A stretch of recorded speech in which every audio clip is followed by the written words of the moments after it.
Hallelujah, hallelujah. Praise the Lord.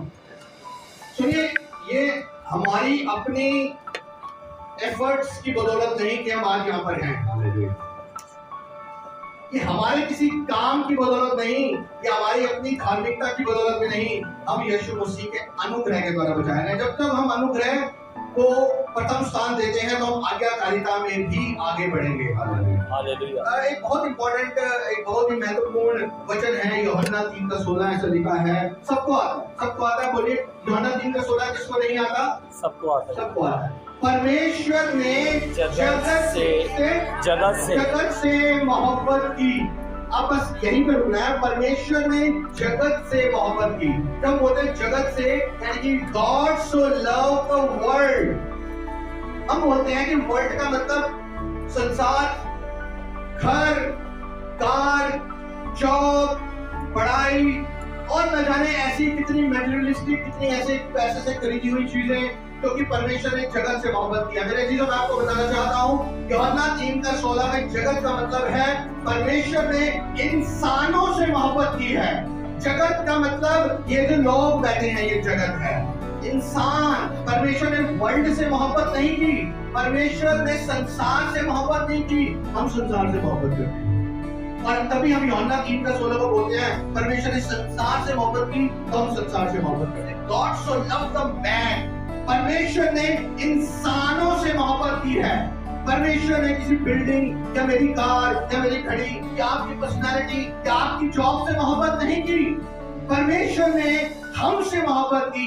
God so love the man, परमेश्वर ने आदमियों से मोहब्बत की, तभी उसने अपने इकलौते पुत्र यीशु मसीह को भेजा। आमीन। आदमियों के लिए, इंसानों के लिए, जमीन जायदाद या पैसे के लिए नहीं, परमेश्वर ने जगत से मोहब्बत की है, इंसानों से मोहब्बत की। लेकिन हम इंसानों से नहीं, हम तो जगत से मोहब्बत करते हैं, जगत की चीजों से मोहब्बत करते हैं। मैं अभी गाड़ी में आ रहा था और मैं अपनी वाइफ से बात कर रहा था। एक संतुष्टि मसीह जीवन में बहुत जरूरी है। संतुष्टि मतलब सेटिस्फैक्शन मसीह जीवन में बहुत जरूरी है। हम न जाने 15 साल, 20 साल, 10 साल से मसीहत में हो, लेकिन यदि हम संतुष्ट नहीं हैं, यदि हम अपनी कंडीशन से संतुष्ट नहीं हैं, तो हम हर पल मसीह जीवन में कभी भी हम आनंद में नहीं रह पाएंगे। यदि हम जगत से मोहब्बत करेंगे, यदि हम इंसानों से नहीं जगत से मोहब्बत करेंगे, संसार की चीजों से मोहब्बत करेंगे, तो हम कभी भी संतुष्ट नहीं रह सकते। मेरा टॉपिक सिंपल है, मेरे को ज्यादा ज्ञान की बातें आती नहीं है, मैं सिंपल बातें करता हूँ, क्योंकि आप जैसा हूँ तो मेरे को सिंपल बातें आती है। ठीक है, जिसको सिंपल बातें नहीं समझ में आती तो पास्टर लोगों से सिंपल। Hallelujah, hallelujah, hallelujah. परमेश्वर ने, क्योंकि मैं तो अभी यूहन्ना 3:16 को भी ढंग से नहीं समझ पाया, मैं तो अभी यूहन्ना 3:16 को भी ढंग से नहीं समझ पाया पास्टर जी। तो मैं ज्ञान की बातें तो कहाँ करूं, क्योंकि मैं तो अभी इंसानों को मोहब्बत करना ही नहीं सीख पाया, मैं तो ईर्ष्या, चुगली, निंदा ही नहीं छोड़ पाया। तो मैं तो यूहन्ना 3:16 के आगे कहते थे, क्योंकि यूहन्ना 3:16 में पूरी बाइबल का निचोड़ है। परमेश्वर ने जगत से मोहब्बत की है, इंसानों से मोहब्बत की है, इसलिए हमें एक दूसरे से भी मोहब्बत करनी है। लेकिन इंसानी जीवन में हम संतुष्ट नहीं रहते, क्योंकि हम संसार से मोहब्बत करते हैं, इंसानों से नहीं। मैं अपनी वाइफ से बात कर रहा था, एक इंसान जो 2 लाख रुपए महीना कमाता है या 2.5 लाख रुपए महीना कमाता है, जिसके 2 घर हैं, जिसके 3 घर हैं, जिसके पास गाड़ियां हैं, जिसके पास पैसा है, दौलत है, लेकिन वो जब रात को सोता है तो वो उसको नींद नहीं आती, उसको बेचैनी रहती है, वो अपनी लाइफ को एंजॉय नहीं कर रहा। एंजॉय का मतलब डिस्को डांस नहीं, एंजॉय का मतलब शराब पीना नहीं, एंजॉय का मतलब है वो परमेश्वर में यदि आनंदित ही नहीं है। परमेश्वर का वचन बयान करता है, क्या अगर एक इंसान पूरा संसार को पाले और अपनी आत्मा को खो दे, तो ये सौदा खरा नहीं है। सौदा खरा पंजाबी में बोलते हैं, एक खरा सौदा नहीं है। ये सौदा खरा नहीं है खरा नहीं है। एक इंसान ने पूरा अपने नीचे जमीन जायदाद और नौकर चाकर रख लिए, लेकिन उसने अपनी आत्मा के फलों को खो दिया, या आत्मा के फलों को हासिल ही नहीं किया, या आत्मा के फलों के लिए प्रयत्न नहीं किया, तो ये घाटे का सौदा है। उसके नीचे 1000 लोग काम करते हैं, उसको लोग सलूट मारते हैं, उसके पास धन है, दौलत है, 4, 5, 6, 10 लाख की सैलरी है, लेकिन जब वो अपनी बीवी अपने बच्चों के साथ परमेश्वर की आराधना नहीं करता, वो खुश नहीं है, वो आनंद में नहीं है, वो दूसरे मसीह लोगों के लिए प्रेरणा का स्रोत नहीं है, वो दूसरे मसीह लोगों के लिए खुशी के लिए नहीं, बल्कि वो उनके सामने ईर्ष्या का एक पात्र है, तो मेरे अजीजों ये घाटे का सौदा है। लेकिन एक इंसान जिसकी 10,000 रुपए तनख्वाह है, उसके पास साइकिल है और वो झुग्गी झोपड़ी में रहता है, सफाई का काम करता है और वो घर पे है, लेकिन घर पे जब वो पहुंचता है अपनी खून पसीने को बहाकर वो अपनी दाल रोटी खाता है, अपने बीवी बच्चों के साथ खुदा की प्रस्तुति करता है, घुटने के बल आता है, और वो उसको जब वो सोता है तो उसे चैन से नींद आती है। आमीन हालेलुया। परमेश्वर अपने लोगों को शांति की नींद देता है। आमीन। मेरी नजर में यहोवा और आप सबकी नजर में वो इंसान एक आशीषित इंसान है। वो इंसान आशीषित है जिसको यहोवा चैन की नींद देता है। वो इंसान आशीषित है जिसको यहोवा अपनी दया, अपनी शांति, अपने प्रेम, और जिसने लोगों को क्षमा करना सीखा है। आपको समझ में आ रहा है? आपको समझ में आ रहा है? हिंदी में बोल रहा हूँ। वो इंसान जो शांति में है, वो इंसान जो क्षमा में है, उसको वो इंसान यहोवा की दृष्टि में आशीषित है। धन्य है वो व्यक्ति जिसके पास पैसा नहीं लेकिन शांति है, जिसके पास बड़े बड़े बेड नहीं, बड़ी बड़ी कारें नहीं, लेकिन साइकिल है, लेकिन फिर भी वो यहोवा का धन्यवाद करता है, ईर्ष्या नहीं करता दूसरों को देखे। मैं आपको बताना चाहता हूँ, हम ईर्ष्या करके कुछ भी हासिल नहीं करने वाले। हम एक दूसरे से बैर करके, एक दूसरे की चुगली निंदा करके कुछ भी हासिल करने नहीं वाले। क्योंकि मैं आपको बताना चाहता हूँ, यदि हम मसीह जीवन में दोष लगाते हैं, यदि हम मसीह जीवन में एक दूसरे के ऊपर दोष लगाते हैं, तो हम परमेश्वर के दंड के लायक होते हैं। क्योंकि यीशु मसीह ने जैसे बोला कि जिसने पाप ना किया हो केवल वो ही दोष लगाए, जिसने पाप ना किया हो केवल वो ही पत्थर उठाए और उस दोषी औरत के ऊपर पत्थर फेंके। हम सब यहाँ पर बैठे पापी हैं। मैं आपके जैसा, आप मेरे जैसे, तो मैं आपके ऊपर दोष नहीं लगाऊंगा। मैं अपने ज्ञान के घमंड के कारण भी आपके ऊपर दोष नहीं लगाऊंगा। मैंने बहुत से ऐसे कलीसियाओं में और चर्चों में आजकल के खास तौर पे ट्रेंड देखा है, आजकल एक फैशन चल रहा है, तो हम एक दूसरे के ऊपर दोष लगाते हैं। मेरी आपको यही हाथ जोड़ के गुजारिश है कि अपनी मसीहत में, परमेश्वर के कामों में ईमानदारी से डटे रहें और लगे रहें। जो संसार कर रहा है उसकी ओर ध्यान ना दें। अभी मैं बताऊंगा आदम और नूह के जीवन से कि उन्होंने कैसे अपने जीवनों में इस आज्ञा को पालन किया या नहीं किया। कहने का मतलब ये है, अब इससे पहले कि हम वचन में पढ़ेंगे, हमें एक दूसरे में संतुष्ट रहना है, यहोवा में संतुष्ट रहना है।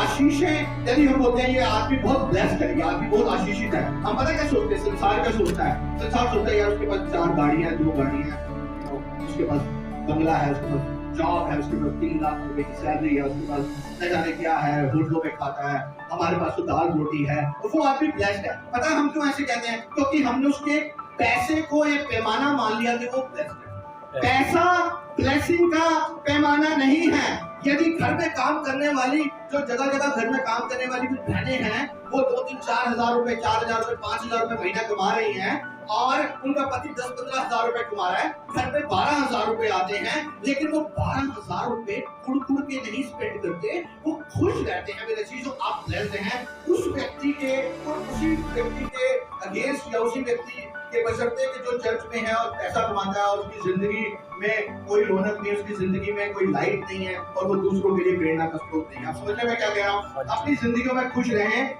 मैं आपको इन बातों से प्रोत्साहित करना चाहता हूँ, क्योंकि हम यहाँ पे जितने बैठे हैं सब लोअर मिडिल क्लास है, हमारे पास कोई इतना कोई वो नहीं, लेकिन हमें परमेश्वर ने अपनी जगह रखा है। हम अपने आप को देखें, एक दूसरे को ना देखें, चुगली निंदा से दूर रहें, आपस में अपनी धार्मिकता को एक दूसरे के ऊपर मत थोपें, मैं भाई को बोलूंगा 10 बार प्रार्थना कर दो, तो भाई 2 बार ही प्रार्थना करता है। भाई 2 बार की प्रार्थना के लिए खुदा हो सकता है मेरी 10 बार की प्रार्थना ना सुन रहा हूँ, उसकी एक बार की प्रार्थना सुन रहा हूँ। मैं 10 घंटे प्रार्थना करता हूँ, 1 मिनट प्रार्थना करता है, मेरी 10 घंटे की प्रार्थना बरबर हो चलने वाली, उसकी 1 घंटे की प्रार्थना में परमेश्वर की आशीष दे। कोई किसी का पैमाना नहीं, कोई किसी के ऊपर जज नहीं, सिर्फ और सिर्फ यहोवा जज है। आमीन। एक दूसरे को तेरी आँख जो अपनी भाई की आँख का चिंता देखता है, तेरी अपनी आँख का लट्ठा तुझे नहीं दिखता। यीशु मसीह ने जाने कितनी बार ये बातें कही है, और चर्चों में और चर्च में खासतौर पर मैं देख रहा हूँ, हम एक दूसरे के ऊपर टिप्पणी कर रहे हैं, कटाक्ष कर रहे हैं। तो मेरे चीजों में आपको बता रहा हूँ, मैं तो अभी हूँ, कल पता नहीं यहाँ हूँ या नहीं हूँ, आई डोंट नो। मेरे पास में माइक है, आज है कल है नहीं है, बट मैं आपको एक उत्साहन से आपको एक बात बताना चाहता हूँ। कोई धर्मी नहीं, हम सब पापी हैं, सब एक ही बोट में हैं, सब एक ही शिप में हैं, और हमारी शिप की कमांड यीशु मसीह के पास। आमीन, हालेलुया।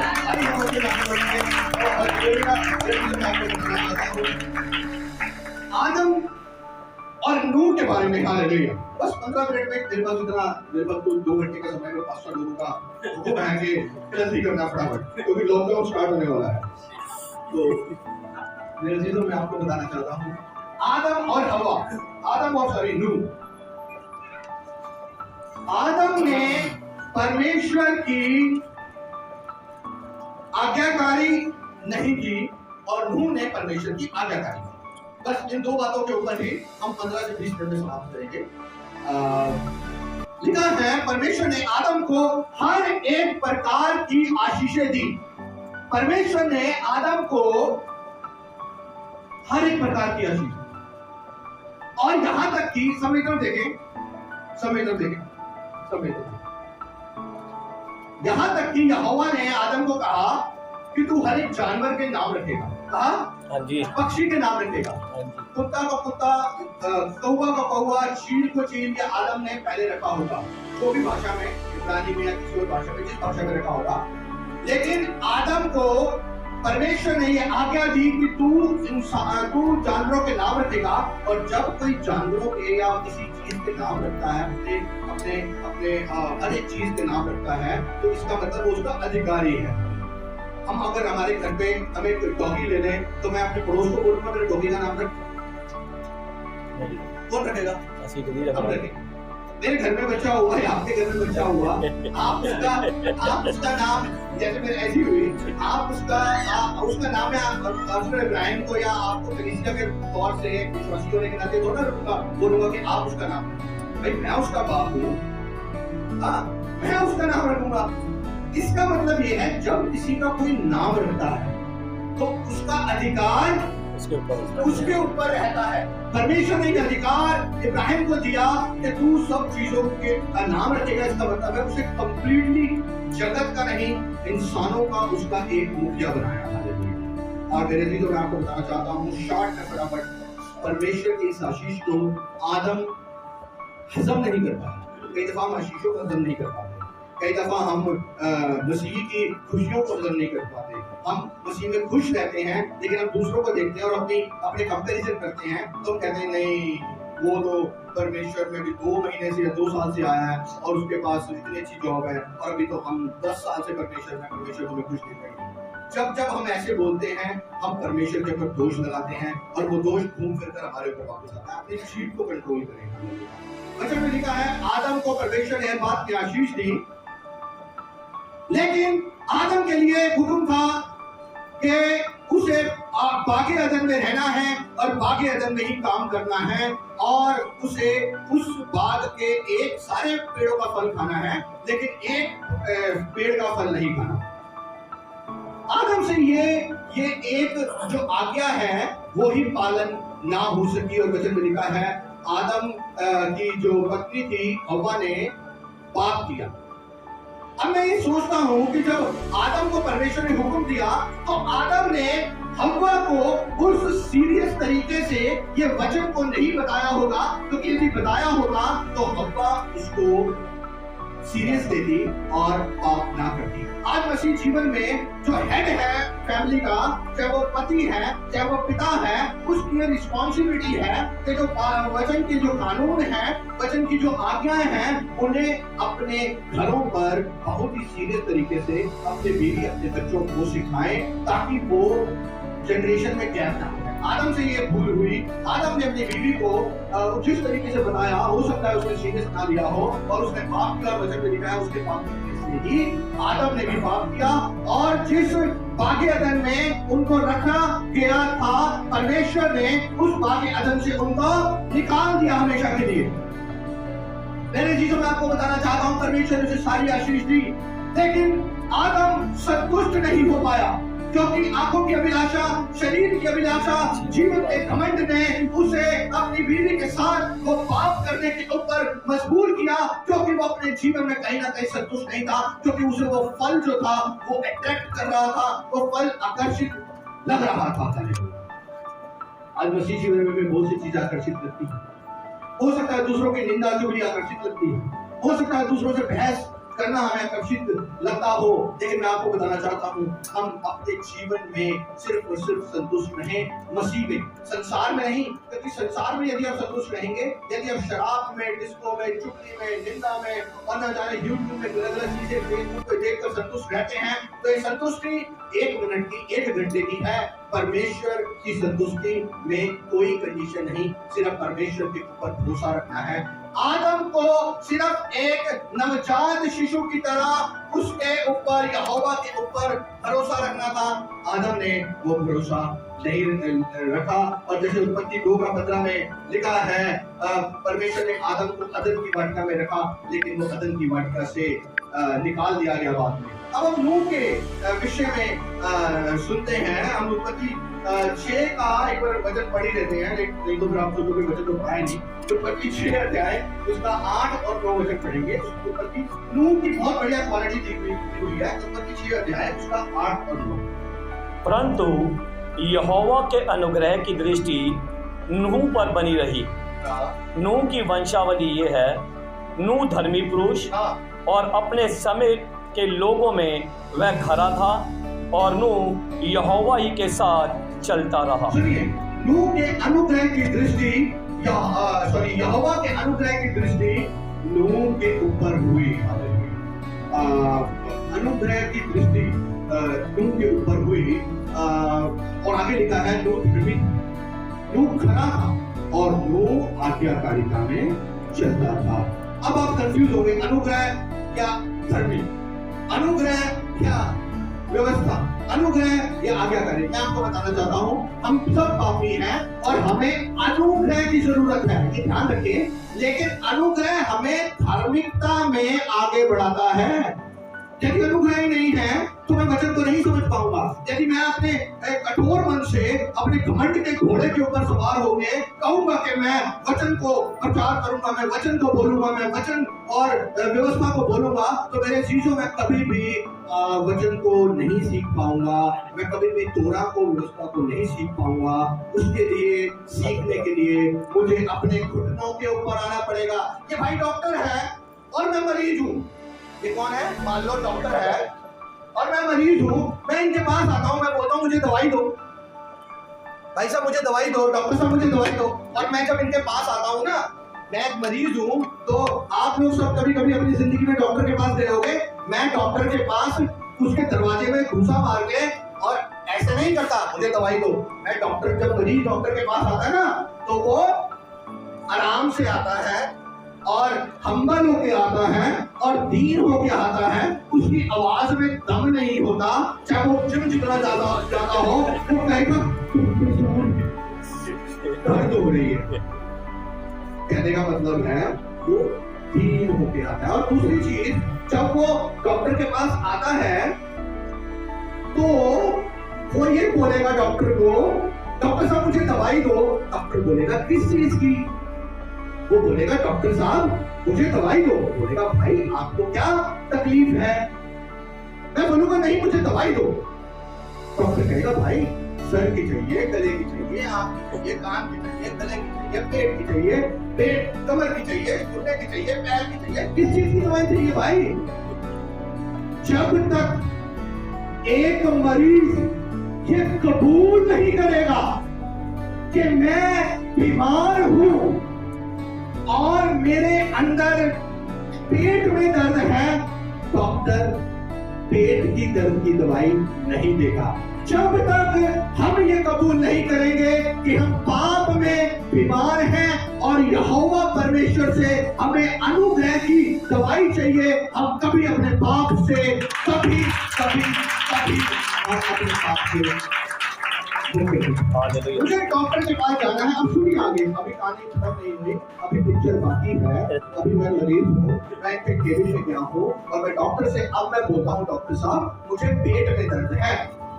तो डॉक्टर साहब पेट में दर्द की दवाई मुझे एक्नॉलेज करना पड़ा, मुझे दीन दहाई में आना पड़ा, मुझे बताना पड़ा, चाहे मैं प्राइम मिनिस्टर हूँ, चाहे मैं मोदी हूँ, चाहे मैं सुपरमैन हूँ, चाहे मैं जिम में, वो जो लड़कों की बड़ी बड़ी बॉडी होती है, आपको तो समझ ही नहीं है बॉडी कैसे लेते हैं लड़के, इतनी बड़ी बड़ी बॉडी है और ये चीज इतनी मोटी मोटी है और बिल्कुल ऐसे वी शेप है और मैं आया हूँ, लेकिन मुझे बोलना पड़ेगा डॉक्टर साहब जिम ज्यादा कर लिया, पेट में दर्द है, मुझे बोलना पड़ेगा, एक्नॉलेज करना पड़ेगा। और फिर डॉक्टर साहब क्या करेंगे, एक पैटर्न से दवाई लिखेंगे, सुबह दोपहर शाम 4 गोली 10 गोली 5 गोली। मेरे जैसे को तो समझ नहीं आता, मैं 10 बार बोलता हूँ, फिर भी समझ नहीं आता, मैं रिकॉर्ड करता हूँ, डॉक्टर साहब रिकॉर्ड करूँगा, घर में जाके भूल जाऊँ। आप लोग समझ पा रहे हैं, आपको याद हो जाती होगी। एक पैटर्न से लिखित चीजों को उसको दिया जाता है ताकि वो लिखित चीजों का पालन करे। जब तक हम यहोवा के पास पाप को लेके अपने नहीं जाएंगे, वो हमें पाप की दवाई नहीं देगा। उसके बाद दवाई को जब ले लिया तो हमें यहोवा के वचनों को पालन करना है। सुबह 2 गोली, शाम को 2 गोली, रात को 3 गोली। कहने का मतलब ये है, अनुग्रह के द्वारा मुझे यहोवा के पास जाना है और उसके अनुग्रह के लिए उसके सामने हमें झुकना है कि परमेश्वर हम तो पापी हैं और सब के सब नाश हो रहे हैं, हो सके तो अपनी महान दया पे दूसरा निशाना कर और फिर हमें अपने वचनों के ऊपर चलाने के लिए, हमें जैसे जैसे तू दवाई बोल रहा है वैसे देने के लिए मुझे बुद्धि दे, समझ दे, ताकि मैं तेरे वचनों को, तेरी तोरा को, तेरी व्यवस्था को पढ़ सकूं। यीशु मसीह वचन में लिखा है, यदि मैं अनुग्रह को डिलीट करूं, यदि मैं अनुग्रह को डिलीट करूं तो मैं यीशु मसीह के क्रूस को व्यर्थ करता हूं। हालेलुया। ये पौलुस ने बोला है, और यदि हम पौलुस से भी बड़े हैं तो फिर चलो, यदि मैं कहूं कि यीशु मसीह में अनुग्रह को यदि मैं नील करूं, यदि मैं डिलीट करूं, नलिफाई करूं, तो मैं परमेश्वर के उस महान कार्य को जो उसने यीशु मसीह ने किया उसको जीरो करता हूं। हट जाए इन बंधनों से, हालेलुया। हट जाए अपने आप को प्रूव करने के लिए, हट जाए कि कौन बड़ा कौन छोटा। यीशु मसीह ने सबको एक जैसे रखा है और हम सब एक हैं, हम सब पापी हैं, यीशु मसीह के अनुग्रह के द्वारा बचाए गए हैं। अपने दूसरे भाई बहनों के लिए, मसीहों के लिए, पास वालों के लिए प्रार्थनाएं करें, ना कि उनके ऊपर कटाक्ष करें। हालेलुया। मेरे अजीजों, मैं आपको बताना चाहता हूँ, यीशु मसीह की दया यदि हम दूसरों के लिए प्रार्थना करेंगे तो हमारे ऊपर भी होगी। हमारी प्रार्थनाओं के द्वारा वो इंसान, वो पास्टर, वो हमारी प्रार्थनाओं के द्वारा हो सकता है ठीक हो, ना तो बल से, ना शक्ति से, अपने बल से नहीं। मैं चिल्ला से आगे बोलता रहा, भाई तुम्हें यीशु मसीह को ग्रहण करना। भाई देखा यार, पागल है, पास्टर से मिलकर आए थे तो एक घंटा चिल्ला के पता नहीं क्या बोलता, भाई तुम्हें यीशु मसीह। जब तक मेरा जीवन भाई आप नहीं देखेंगे ना, जब तक मेरा जीवन नहीं देखेंगे, जब तक मेरी दीनताई को नहीं देखेंगे, जब तक मैं अनुग्रह के द्वारा आपको बोलूं, भाई मैं भी वही हूं जो आप थे। यीशु मसीह पाप में फंसे हुए लोगों के पास जाता था, उनको नीचा दिखाने के लिए नहीं। यीशु मसीह पाप में फंसे हुए लोगों के साथ, व्यभिचारियों के साथ बैठ के बात करता था, उनके लेवल पे आके बात करता था। यीशु मसीह ये नहीं सोचता था कि यदि मैं उसके साथ बैठूंगा तो मैं भी पापी हो जाऊंगा, नहीं, क्योंकि जब तक हम ऐसे लोगों के साथ लेवल पे आके बात, मैं इनको उठाऊं अपने लेवल पे लेके आऊं, जब मेरा जो भी लेवल है उसमें कोई लेवल नहीं, लेकिन यदि मैं सोचता हूं मैं 10 साल से मसीह में और प्रचार करता हूं, बोलूं भाई तुम्हें तो समझ नहीं आता, ये भाई ठोकर का कारण है, तेरे ठोकर का कारण बन गया। एक बहुत ही शोकित, बहुत ही दुखित एक घटना मेरे को परसों पता चली। एक किसी ने बताया भाई हमारे घर पे कुछ लोग पास्टर आते थे और वो मसीह में आए 6 महीने के लिए और मसीह से हट गए हमेशा के लिए। क्या हुआ? कहते हैं कि हमें बहुत अच्छा लगता था, हम गीत भजन सुनते थे, सब करते थे, लेकिन हमारे यहाँ पे पास्टर आए और उन्होंने अच्छा वो भाई रिकॉर्ड नहीं कर रहे, नहीं तो आज तो मेरे खिलाफ अंडे सब आ जाते हैं, क्योंकि बहुत से पास्टर सुन लेते इसमें, हो सकता है वो पास्टर भी सुन लेता जो आया था। तो वो कहता कि उन्होंने जैसे हम घर पे आए, उन्होंने 1 या 2 विजिट में, ध्यान से सुनना, 1 या 2 विजिट में सब ठीक ठाक रहा, गीत भजन हुए। तीसरी विजिट में उन्होंने उनके ऊपर कटाक्ष मारना स्टार्ट कर दिया। उन्होंने बोला, अरे ये तुम क्या कर रहे हो? नहीं, मसीह जीवन में तो पवित्र बनना है, पवित्र बनना है। अब पवित्र बनना कैसे पवित्र बनना है? हमने से कोई अगर जवाब दे दे पवित्र कैसे बनना है, तो भाई मैं आपका जिंदगी में गुलाम होऊंगा। हमें नहीं पता कैसे बनना है, यहोवा के अनुग्रह से पवित्र बनना है ना। सब बातें हैं, सब यहोवा के अनुग्रह से पवित्र बनेंगे। इसको ना प्रचार मत दे, काउंसलिंग है, क्योंकि मेरे में इतनी तो याद रखिए कि आप लोगों के सामने प्रचार कर सको ना, मेरे में इतना ज्ञान है, लेकिन मैं आपसे भाइयों की तरह बात कर रहा हूँ। वो इंसान जो पास्टर आए तो उनको बोले कि आपने ना घर पे ये जो मूर्तियां लगा रखी है ना, अभी 2 विजिट हुए हैं भाई और 1 महीना हुआ है, ठीक है, ये मूर्तियों को उठाकर बाहर फेंको, क्योंकि ये जो है ना ये शैतान है। ठीक है जी, उन्होंने बोला ठीक है पास्टर जी, हम धीरे धीरे ना इनको उठा के फेंक देंगे। फिर पास्टर जी ने बोला, आपके घर पे किसी ने कुछ किया हुआ है, ओके जी, आपकी अलमारी की तिजोरी के अंदर ना किसी ने कुछ किया हुआ है, ठीक है, आप एक काम कीजिए, आप इन चीजों को ऐसे से फेंक दीजिए। उन्होंने बोला पास्टर जी, बहुत अच्छी फैमिली, बहुत दीनदाई में अच्छे पढ़े लिखे लोग, उन्होंने मसीहत के बारे में अच्छा सुना था और वो उस पास्टर के वचनों से, बातों से, हरकतों से इतना ज्यादा टूट गए मेरे दिलों। जब मैंने उनसे मसीह की बात करी तो वो मेरी बात तक नहीं सुनना चाह रहे थे। कहने का मतलब ये है कि हम मसीहत में कलीसिया को तोड़ने वाले ना बने, अन्य जातियों के बीच में जाएं, जो ऑलरेडी मसीह है ना उनके बीच में मत जाएं। तब पता चलेगा कि परमेश्वर के इस अनुग्रह की और मसीहत की दौड़ में कहाँ हैं। जो ऑलरेडी चर्च में कलीसियां बनी हुई है ना, उनको ही अपने तरीके से वचन ना सुनाएं, दूसरे लोगों के पास जाएं। हम तो 1% या 0.1% लोगों को टच कर रहे हैं, 99.9% लोग भूखे हैं। आपके परिवार में, आपके खानदानों में, आपकी रिश्तेदारी में उसको यूहन्ना 3:16 जो हम शायद 10% समझे हैं, उसको 5% समझाएं कि यूहन्ना 3:16 क्या है। तब जाके आप इस चीज को पोस्ट करें कि हम ज्ञानवान हैं।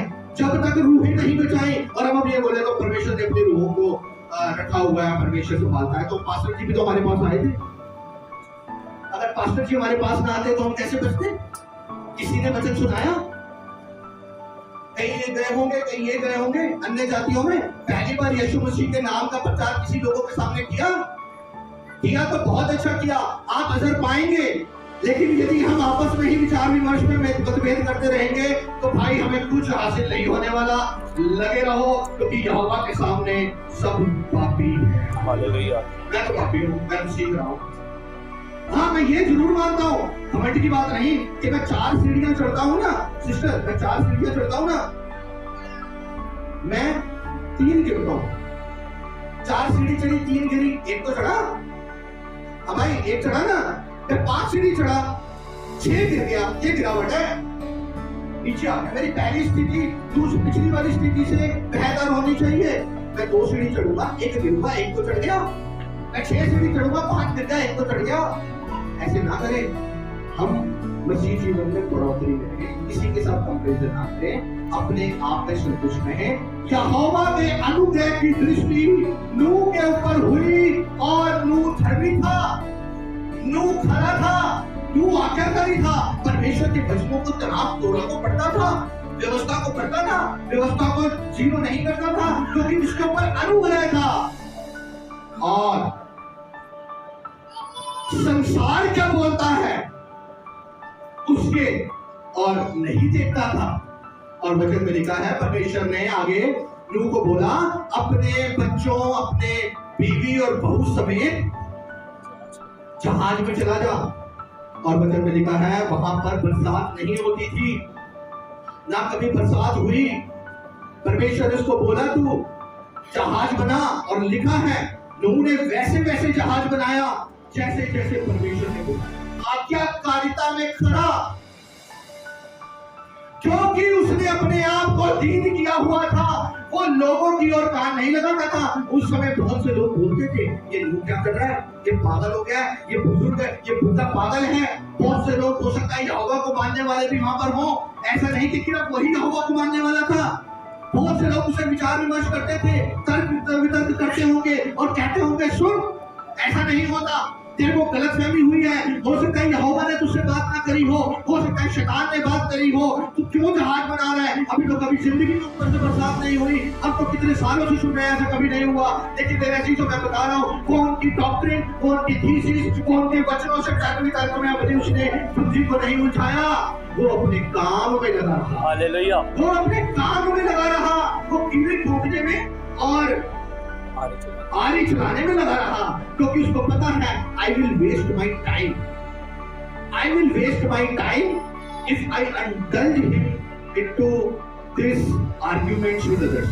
मैं अपना टाइम वेस्ट करूंगा अगर मैं इन विशेष करके वचन सुनो, अगर मैं बेकार की बातों में अपना टाइम वेस्ट करूंगा तो मैं कहीं ना कहीं यहोवा की अनादरकारिता करूंगा। आज भी हमें यही करना है, आज भी हमें यही करना है। यहोवा की आज्ञाओं को मानना है, यहोवा के वचनों को मानना है, यहोवा की व्यवस्था को मानना है। यहोवा की व्यवस्था क्या है? यहोवा की व्यवस्था क्या है? यहोवा की व्यवस्था मंदिर में जाके प्रार्थना या मंदिर में जाके दीपदान या मंदिर में जाके और कोई चीजें नहीं, क्योंकि वो व्यवस्था समाप्त हो गई है। यहोवा की व्यवस्था उसके यीशु मसीह को, उसके वचन को मानना है। और जो 10 आज्ञाएं हैं, हम बोले हम व्यवस्था को तोड़ते हैं, नहीं। कोई भी इंसान व्यवस्था को यदि तोड़ेगा तो कॉन्स्टिट्यूशन, हर देश के कॉन्स्टिट्यूशन में लिखा है तू पाप ना करना, तू चोरी मत करना, तू व्यभिचार ना करना। ये यहोवा की महान योजना है कि उसने हर देश के कॉन्स्टिट्यूशन में ही डाल दिया कि तू व्यभिचार ना करना। इसके अलावा यहोवा की व्यवस्थाएं मूसा के द्वारा बहुत लिखी गई हैं, जिसमें बहुत सी व्यवस्थाएं यीशु मसीह में पूरी हो गई हैं, कुछ होने वाली हैं, लेकिन हम अपने कामों के बदौलत उसको हासिल नहीं कर सकते। अनुग्रह के द्वारा हम यहोवा की व्यवस्था को पूरा कर सकते हैं धीरे धीरे, क्योंकि वचन में लिखा है यदि मैं बोलूं कि मैंने 1 2 3 4 5 6 7 8 9 10 व्यवस्था को मान लिया, मैं तो धर्मी हूं, तो भाई वचन में लिखा है यदि 11वीं व्यवस्था भी तोड़ दी, यदि 11वां पॉइंट 9वां पॉइंट एक व्यवस्था का एक पॉइंट भी छोड़ दिया तो हम सब पापी हैं। लिखा है भाई, लिखा है। तो हम तो न जाने हम व्यवस्था को पूरा नहीं कर सकते, क्योंकि यहोवा की व्यवस्था बहुत पवित्र है। हाँ, हम परमेश्वर से अनुग्रह और दया मांग सकते हैं कि परमेश्वर हमें अपनी बुद्धि, अपनी समझ, अपनी बुद्धि के द्वारा हमें व्यवस्था को पूरा करने में मदद करें। हम घमंड में नहीं आ सकते, क्योंकि तो मुझे कितना भी कराना पड़ेगा, तो मुझे तलीत अपने सर के ऊपर ओढ़ के किसी लेडीज की तरफ भी नहीं देखना पड़ेगा। क्योंकि फरीसियों ने क्या करा, फरीसियों ने उस व्यवस्था को जैसे लिखा है वैसे ले लिया कि तू व्यभिचार न करना, और उन्होंने तरीक यहाँ तक ओढ़ ली, और जब वो तरीक यहाँ तक ओढ़ के चलते थे और टकराते थे और उनका खून निकलते थे और वो गिरते थे। परमेश्वर ने ये नहीं बोला कि किसी औरत की तरफ ध्यान ना देना या देखना ना, परमेश्वर ने ये बोला है तू किसी व्यभिचार की दृष्टि से औरत को ना देखना, व्यभिचार की दृष्टि से। तो इसका मतलब फरीसियों को अपने ऊपर कॉन्फिडेंस नहीं था कि यदि वो तरीक उठाएंगे तो वो व्यभिचार की दृष्टि से औरत को देखेंगे। तो इसका बढ़िया ये है कि वो अपने सर को झुका के और अपने सर को तोड़ के ही चले। ये विश्वास की कमजोरी है। यीशु मसीह इन बंधनों से, यीशु मसीह इन बेकार के ढकोसलेबाजी से और रूढ़िवादिता से हमें छुड़ाने के लिए आया है। उसने कहा है तुम संसार के हो लेकिन संसार से चुन लिए गए हो। किसी भी औरत के ऊपर यदि तुमने गलत तरीके से देख लिया तो तुमने पाप कर दिया। उसने ये नहीं बोला किसी भी औरत को देख दिया, लेकिन फरीसियों ने बोला हमने किसी भी औरत को नहीं देखना, हमने तलीक डाल ली। हालेलुया। थोड़ा बहुत ध्यान है भाई, उससे बात कर रहा हूँ, कहीं लॉजिक ना लगे क्षमा करें, लेकिन मेरे हिसाब से तो यही है। अगर मैं बोलूं कि मैंने तो ज्ञान हासिल कर लिया तो मैं फिर परमेश्वर के पास जाऊं तो फिर तो मुझे खतना भी कराना पड़ेगा। कौन कौन तैयार है खतना कराने के लिए? खतना खत्म नहीं हुआ, यहोवा की व्यवस्था खत्म नहीं हुई। यहोवा ने मूसा को, पास्टर साहब ने बताया था, मूसा ने खतना अपने बच्चों का नहीं कराया। यहोवा के दूत ने यहोवा को मूसा को जान से मारने के लिए मार्ग में मिला था और उसकी बीवी ने बोला ये, और उसकी बीवी ने उसका खतना कराया बच्चों का और फिर बोला ये मेरे लहू का प्रतीक है। एक यहोवा जो मूसा के एक बार एक पाप के बदौलत, उसने यहोवा ने मूसा को बोला ये मेरा भाई है, ये मेरा मित्र है, लेकिन मित्र और भाई ने एक गलती कर दी, एक गलती कर दी। सुनिए, एक गलती कर दी तो यहोवा उससे इतना दुखित हो गया कि यहोवा ने उसे जान से मारने के लिए उसे तैयार था। क्यों? मेरे चीजों, यहोवा की व्यवस्था खरी है। हम यहोवा की व्यवस्था को जब मूसा नहीं मान पाया तो हम भी नहीं मान सकते। लेकिन एक बहुत बड़ा लेकिन है, हम परमेश्वर के अनुग्रह के सिंहासन के सामने यीशु मसीह के नाम से जाएं। परमेश्वर तेरी व्यवस्था को हम पूरा करना चाहते, हमें बुद्धि दे, हमें समझ दे, हमें तेरे अनुग्रह की जरूरत है, हमें तेरी दया की जरूरत है। उस इंसान के जैसे जो डूब रहा है और डूब रहा है और डूबता जा रहा है एक नदी में और वो नीचे नीचे घुसता जा रहा है दलदल में, लेकिन वो हाथ उठा रहा है, अब उसका सिर्फ हाथ ही दिख रहा है और वो डूबता जा रहा है और वो बोल रहा है हेल्प हेल्प, बचाओ बचाओ बचाओ। कोई नहीं, वो मर रहा है, वो मर रहा है, लेकिन दूर से एक इंसान उसे दिखता है, वो भागता है और वो इंसान के उस जगह पे रस्सी फेंकता है, अपनी जान की बाजी लगाकर वो इंसान उस डूबते हुए इंसान को बचा लेता है। हमारी स्थिति भी ऐसी ही थी, हम तो पापों में डूब रहे थे, अपनी दम की बदौलत नहीं, अपनी सामर्थ्य यदि हम में होती तो हम निकल जाते नहीं, हम डूब रहे थे, हेल्प हेल्प चिल्ला रहे थे। दूर से यीशु मसीह ने हमें देखा और अपने अनुग्रह की रस्सी से हमें खींच लिया और अपना गले लगा लिया। अब मैं बचा हूँ, अब मैं बचा हूँ, अब मैं आपका का पालन करूँगा। अब इन्होंने मुझे, मैंने घुटने के बल आया, इन्होंने दवाई दी, अब मैं रोज सुबह 2, शाम को 2 और रात को 2-3 दवाई खाऊंगा। और जिसको भी मेरे इस बातों से आर्गुमेंट करना है, 1 to 1, हम आर्गुमेंट नहीं, हम आपस में भाइयों की तरह बैठ के बात करें। 1 to 1, हम अनुग्रह को यदि हटाते हैं, हम यीशु मसीह को हटा देते हैं। यीशु मसीह को आने की जरूरत नहीं थी, क्यों आया?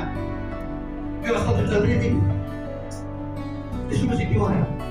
यीशु मसीह हमें व्यवस्था को समझाने के लिए आया कि हम अनुग्रह के द्वारा व्यवस्था को समझें। और मैं आपको एक बात बता दूं, यदि मैं अनुग्रह को बोलता हूं और व्यवस्था को हटाता हूं तो मैं पापी। सुनिए सुनिए सुनिए, यदि मैं अनुग्रह को बोलता हूं और व्यवस्था को हटाता हूं तो मैं पापी, क्योंकि यहोवा की व्यवस्था पूरी है। वो मूसा को एक व्यवस्था को पूरा ना करने के लिए दंड दे सकता है, तो मैं तो बहुत पापी हूं। लेकिन यदि मैं पहले व्यवस्था को रखता हूं और अनुग्रह को या यीशु मसीह को, इसको अनुग्रह को या यीशु मसीह को साइड कर देता हूं तो यीशु मसीह तो नहीं आया। यदि मैं व्यवस्था को पहले रखता हूं तो व्यवस्था के द्वारा मेरा न्याय होगा। हालेलुया, वचन में लिखा है। यदि मैं अनुग्रह को रखता हूं और व्यवस्था को हटा देता हूं तो मेरे खिलाफ फिर भी दंड है। हमें ये एक गाड़ी के 2 पहिए हैं। हालेलुया, क्या मतलब? एक गाड़ी के 2 पहिए हैं। पहले अनुग्रह है फिर व्यवस्था है। Let's not get into this argument. हम इसमें अननेसेसरी ना पड़े। हम परमेश्वर के अनुग्रह का प्रचार लोगों के बीच में करें। जब वो जैसे उस पास्टर ने गलती करी हम ऐसे ना करें। हम मसीह को इतना रूढ़िवाद, इतना कट्टर लोगों के बीच में लेके जाएंगे तो भाई हम ठोकर खाएंगे और वो भाई भी लोग क्या पास्टर जी जब भी आपके पास पहली बार आए, आपके पास पहली बार आए, आपके पास पहली बार आए, आपके पास पहली बार आए, मेरे पास पहली बार आए, क्या उन्होंने बोला पहले ये करो 1 2 3 4 5 6 चीजें? हमें यीशु मसीह की बातें बताई, अनुग्रह की बातें बताई, दया की बातें बताई। अब हम मैच्योर हो गए तो अब हम इन चीजों को समझ रहे हैं। तो आप जब किसी से बात करोगे तो उन्हें पहले यूहन्ना 3:16 बताएं, दया बताएं, अनुग्रह बताएं। क्योंकि यदि अभी भी हम उन चीजों में लगे रहे 1 2 3 4 तो वो अन्य जाति बोलते हैं भाई इससे तो पहले हुई थी। तो वो भी यही करते हैं कि मंदिर के 4 चक्कर लगाओ, पहाड़ों के 10 चक्कर लगाओ और ये सब करो तो हम अनुग्रह को पाएंगे, हम दया को पाएंगे। लिखा है यहोवा के अनुग्रह की दृष्टि नूह पर हुई और नूह ने जैसे जैसे बोला था वैसे वैसे जहाज बनाया। लेकिन मेरे चीजों में आपको बताना चाहता हूं अंतिम 5 मिनट में, जब नूह और उसका परिवार जहाज के अंदर था, अंदर शांति चाहे दिखे 40 दिन 40 रात वो विश्वास में बने रहे। एक जहाज के अंदर सारे जानवर, सारे पक्षी और नूह का परिवार। ये कहने में बहुत आसान लगता है, ये कहने में बहुत अच्छा लगता है 40 दिन 40 रात, तो बोल दिया 40 दिन 40 रात। 1 घंटा भी यदि हम उस जहाज के अंदर होंगे तो मैं कहता हूं हम हार्ट अटैक से बच जाते। हार्ट अटैक से जितना मर्जी अपने आप को कोई वसीले बोलता हो, हम उस जहाज के अंदर नहीं रह सकते थे। उस जहाज के अंदर तो डरावना माहौल था ही था, लेकिन जहाज के बाहर मौत थी, जहाज के बाहर डर था, जहाज के बाहर दंड था, जहाज के बाहर चिल्लाहटें थी, जहाज के बाहर चीखें थी, जहाज के बाहर डेड बॉडीज थी, जहाज के बाहर तूफान था, जहाज के बाहर परीक्षा थी, जहाज के बाहर मौत थी। हालेलुया। और जहाज के अंदर भी डर था। आज यदि हम यीशु मसीह जहाज के अंदर हैं, हम अनुग्रह के द्वारा बचे हैं और परमेश्वर की आज्ञाकारिता में हैं, तो चाहे वो कोरोना वायरस, चाहे वो मौत, चाहे वो कोई भी डरावना सभा हो, दृश्य हो, हमें नहीं डुबो सकता। हालेलुया। क्योंकि हम यीशु मसीह जहाज के अंदर हैं। और मेरे जी जो मैं आपको बताना चाहता हूँ, नूह की किश्ती में ड्राइवर कौन था? कौन था? नहीं, चिट्ठी। नूह की किश्ती का ड्राइवर नूह नहीं था मेरे जीजों, यहोवा था। अपनी किश्ती का ड्राइवर आप ना बने। हम कुछ भी नहीं कर सकते। नूह कहता भाई परमेश्वर ने मुझसे बात की है, मैं चलाऊंगा, मेरे को ड्राइविंग सीट दो। वो ड्राइविंग सीट पहले तो बनाता, पहले वो ड्राइविंग सीट बनाता। जहाज में ड्राइविंग सीट बनाई? नहीं बनाई।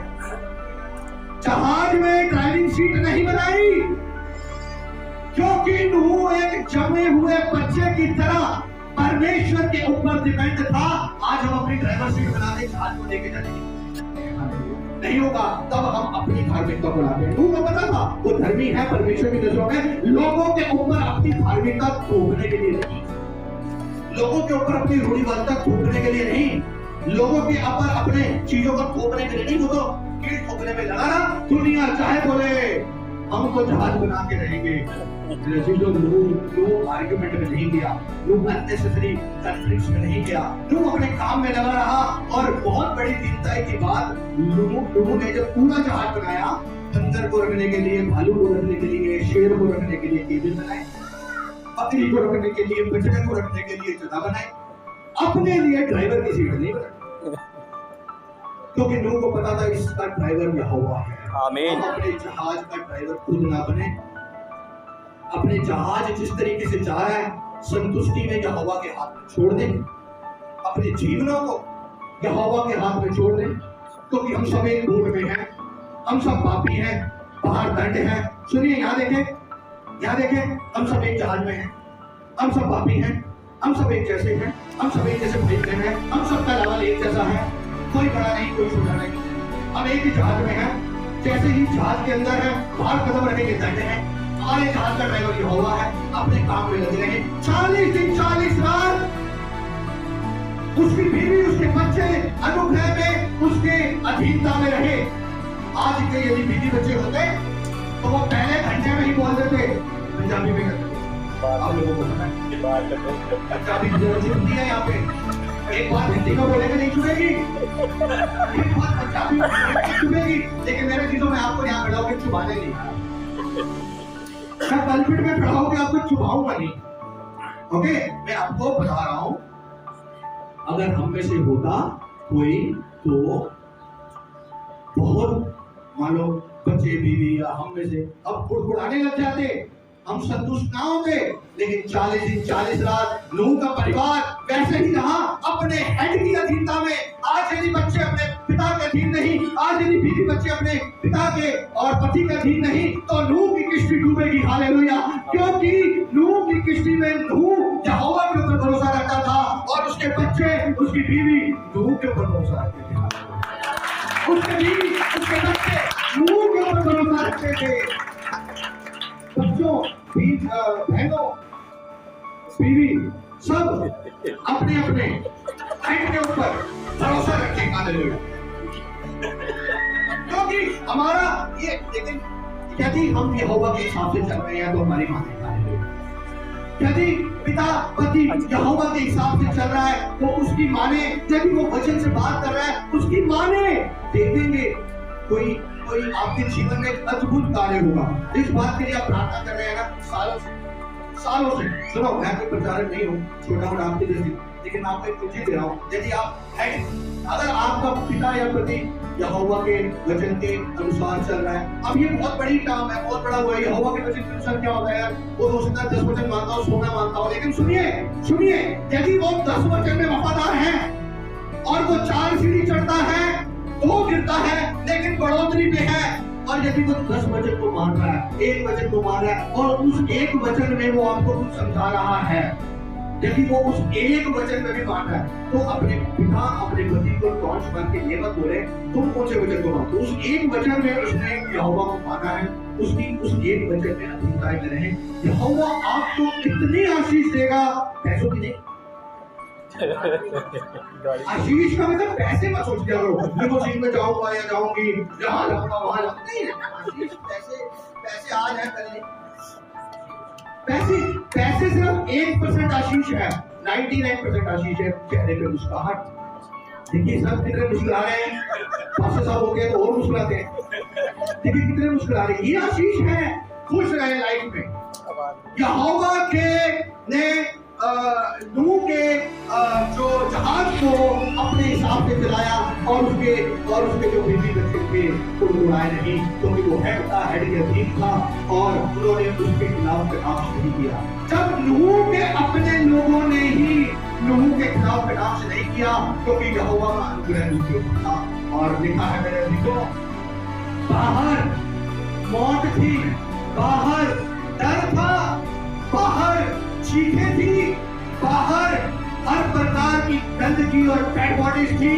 लेकिन धीरे जो अनुभव के द्वारा वचन चल रहा है और जहाज चल रहा है और यहोवा की आज्ञाकारी में नूह है, वो कुड़कुड़ाया नहीं। 40 दिन 40 रात, उनको नहीं पता था 40 दिन 40 रात, ये तो हमें पता है 3, 4, 5 हजार साल के बाद 40 दिन 40 रात। वो तो सोच रहे थे उसका 100 दिन सो जाते हो, हो सकता है 39 दिन 39 रातें हो सकता है 180 दिन हो, तो हमें पता है 40 दिन 40 रात।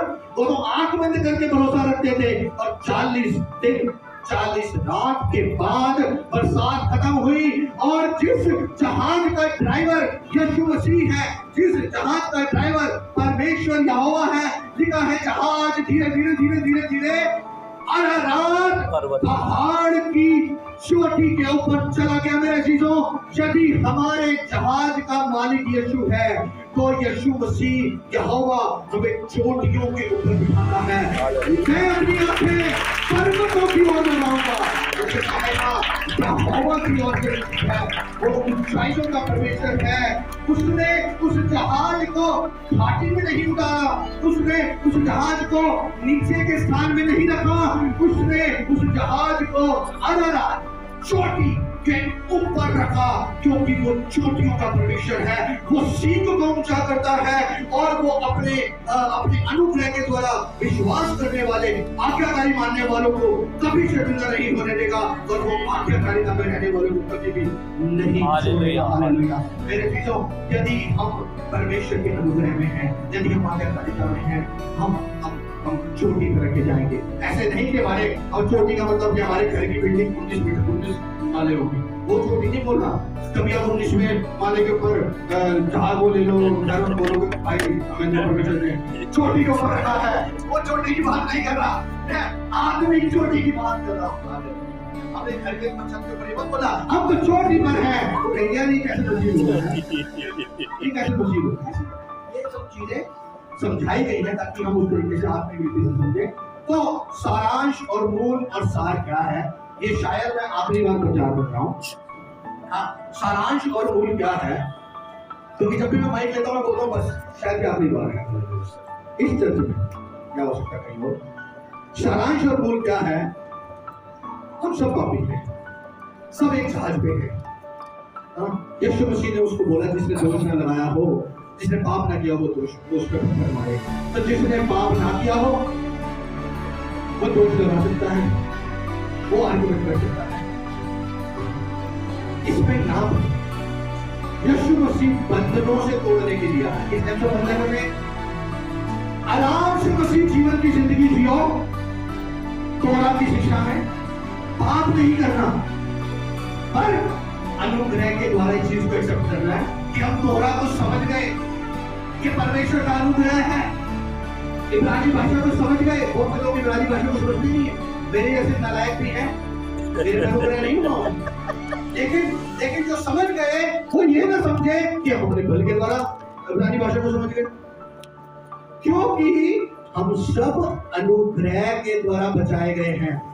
अनुग्रह कोई ऐसी वैसी चीज नहीं कि केला खाया और अनुग्रह को फेंक दिया, उस केले के ऊपर पैर आएगा तो फिसल भी जाएंगे। यदि छाता अनुग्रह का छाता हटाएंगे तो फिर सारी व्यवस्था मानेंगे, लेकिन अनुग्रह के द्वारा हम परमेश्वर की बुद्धि को पाकर हम व्यवस्था के प्रति सचेत हो, परमेश्वर से प्रार्थना करेंगे, घुटनों पर प्रार्थना कीजिए, परमेश्वर हमें तोरा की गहरी बातों को सिखाए, परमेश्वर हमें इब्रानी की गहरी गहरी बातों को सिखाए, परमेश्वर हमें व्यवस्था की गहरी गहरी बातों को सिखाए, क्योंकि हम सब पापी हैं। सीखें ताकि हम सिखाएं। दिल्ली गवर्नमेंट का दिल्ली नगर निगम स्कूल के लिए है पढ़े और पढ़ाएं, हैं पढ़ो और पढ़ाओ, खुशी पढ़े और पढ़ाएं। स्कूलों में लिखा होता है ना, अब स्कूलों में पढ़े और पढ़ाएं। अब टीचर भी बोलने लग जाए तुम्हें कुछ नहीं आता, हमें ही आता है, स्टूडेंट बोलेंगे आधे स्टूडेंट भागे जाएंगे, अरे टीचर ऐसे कैसे बातें करता है, इसमें कमेंट कितना है, ये बातें कैसे करता है। टीचर को थोड़ा सा स्टूडेंट के लेवल पे आके बात करनी है, टीचर को उनके साथ बात करनी है। यीशु मसीह जब विचार में पड़ी औरतों के पास आया, बात करी। सामरिया यीशु मसीह एक स्थान से उसको दूसरे स्थान जाना है, सिर्फ एक खोई हुई भीड़ को मिलना, उसमें सिर्फ एक भीड़ को नहीं, भेड़ और भीड़ को नहीं, भेड़ को, एक भेड़ अपॉइंटमेंट लेने के लिए बैठी है, टूटी हुई है, अपने पाप में फरीसियों को छोड़ के, सदूकियों को छोड़ के, जो तैयार है मंदिर में वार्तालाप करने के लिए, तैयार है यीशु मसीह से तोरा के ऊपर बात करने के लिए। टाइम नहीं है यीशु मसीह, टाइम नहीं है वार्तालाप करने के लिए। एक भटकी हुई भेड़ को बचाना है। मीलों मील चलकर कुएं के पास भटकी हुई, टूटी हुई, व्यभिचार में पड़ी हुई, ठुकराई हुई एक औरत के पास जाकर उसके लेवल पे बैठकर बात करता है। दूर से हम जैसे लोग देखते हैं, ये कौन है, ये व्यभिचार वाली औरत के साथ बैठ के बात कर रहा है, ये वो है जो लोग बोलते हैं दोष लगाने वाले, ये खुद पापी हैं इसलिए दोष लगाते हैं। यीशु मसीह भेड़ों को बचाने के लिए, भेड़ों को बचाने वाले बने, यीशु मसीह की मसीहत को बनाने वाले बने। मेरे अजीजों, मसीहत एक खुशबू है, फैलाएं प्यार से, प्यार से, अनुग्रह से, बिना कटाक्ष किए हुए फैलाएं। ये सोचते हुए हम भी नहीं बचे हुए थे, हम भी, मैं भी मूर्ति पूजक था, जितने आपने उन्हें में था। इस दुनिया का हर एक पाप मैंने किया है, हर एक बात। लेकिन मैं वचन पढ़ के अपने बल सामर्थ से नहीं, मैं वचन पढ़ के अपने बताऊं ये तो परमेश्वर का अनुग्रह हुआ। मुझे नहीं पता किस पर परमेश्वर का अनुग्रह हुआ, ये परमेश्वर की बात है और let's not even discuss this के परमेश्वर किस पे अनुग्रह करता है। मुझे नहीं पता परमेश्वर किस पे अनुग्रह करता है। जिस पास्टर को बता रहा है आप उनसे पूछ लें परमेश्वर किस पे अनुग्रह करता है। ये परमेश्वर की अपनी चॉइस है, हमें नहीं पता, पर परमेश्वर का अनुग्रह हम सब पे। तो ये अनुग्रह आपको फ्री मिला है, फ्री बाटे, फ्री मिला है, फ्री बाटे। आप अपनी अपनी सहेलियों में बांट, आप अपने सहेलियों में बांट, आप अपनी जगह, मैं अपनी जगह बांट। यीशु मसीह को भेड़ की तरह लेके जाएं तब लोग एक्सेप्ट करेंगे। यीशु मसीह को वो वाला यीशु मसीह अभी ना लेके जाए तो हमने नहीं देखा, क्योंकि वो समय आएगा जब लोग कहेंगे हमें इसके इसके इसके प्रकोप से बचा लो। वो यीशु मसीह लेकर आएगा, वो यीशु मसीह आएगा जब लोग डर के मारे उसे मारेंगे। अभी यहोवा की दया को, यहोवा के अनुग्रह को, यहोवा के प्रेम का प्रचार, उसकी खुशबू को फैलाएं। यही मसीहत है भाइयों, यही मसीहत है बहनों, और कुछ नहीं। यदि